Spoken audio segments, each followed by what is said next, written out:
relator das mudanças na lei da ficha limpa na Câmara, o deputado Rubens Pereira Júnior, do PT, acredita que o Congresso deve manter os vetos do presidente Lula ao texto. Quem chega conosco ao vivo para explicar esse clima após a sanção parcial de Lula nesse texto é o repórter Pedro Teixeira. Pedro, boa tarde para você. Pedro, que brilhou ontem na cobertura da posse no STF e agora está ali no Palácio do Planalto. Pedro, já viramos a página, o STF já ficou para ontem e hoje, então, novos assuntos para você, meu querido. Boa tarde. Mas daqui a pouquinho, no 360, eu volto com notícias do STF. Obrigado pelo elogio, Débora. Boa tarde para você, para o Yuri, para todo mundo que nos acompanha aqui na CNN. A apuração da Gabriela Veras com o deputado Rubens Pereira Júnior, do PT, indicando que o Congresso Nacional não deve derrubar os vetos apresentados pelo presidente Lula, e eu te explico por quê. Porque o presidente, de certa forma, atendeu quase todas as demandas, em especial dos partidos de centro, com relação a essa alteração da lei da ficha limpa. O texto foi vetado parcialmente ontem, no limite do prazo de sanção do presidente Lula, e na prática ontem teve um movimento aqui do Palácio do Planalto para não pressionar o governo com relação às alterações que foram apresentadas no Congresso Nacional. Então, ontem surgiu uma explicação aqui no Palácio do Planalto. Depois, na prática, o texto que foi publicado no Diário Oficial da União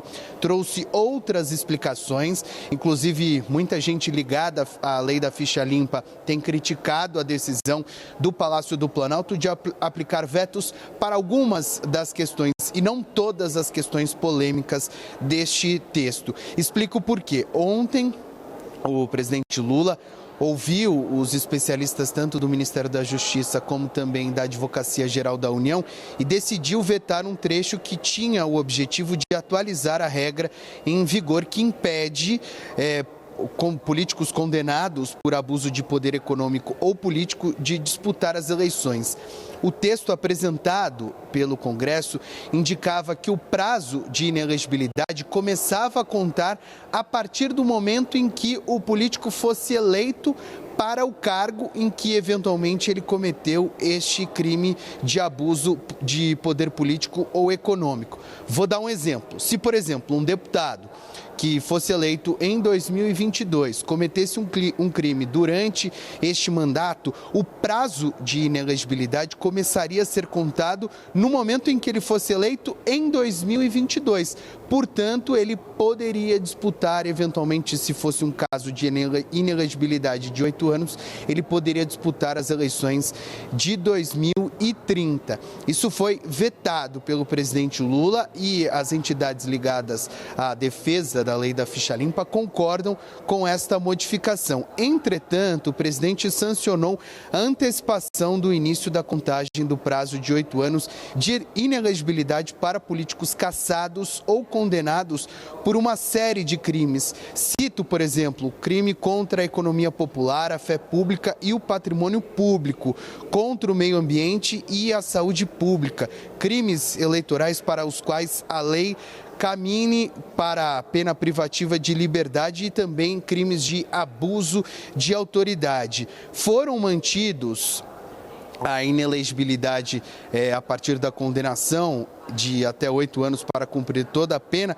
para crimes, por exemplo, contra a administração pública, lavagem de dinheiro, tráfico de entorpecentes, crimes contra a vida e a dignidade sexual e também crimes praticados por organização criminosa, quadrilha ou bando. Isso, por exemplo, enquadraria a condenação do ex-presidente Jair Bolsonaro no Supremo Tribunal Federal. Afinal de contas, ele foi condenado por organização criminosa pelo STF. O processo ainda não está em trânsito em julgado, mas a sanção do presidente, neste caso, mantém a inelegibilidade pelo período de 8 anos após o cumprimento de pena. Então, no caso, por exemplo, do ex-presidente, que foi condenado a mais de 27 anos de prisão, a inelegibilidade passaria a contar apenas quando ele cumprisse toda a pena pela condenação de organização criminosa. Então, só para a gente esclarecer para todo mundo que nos acompanha, o Palácio do Planalto fez um movimento para tirar a importância da sanção que na prática foi feita.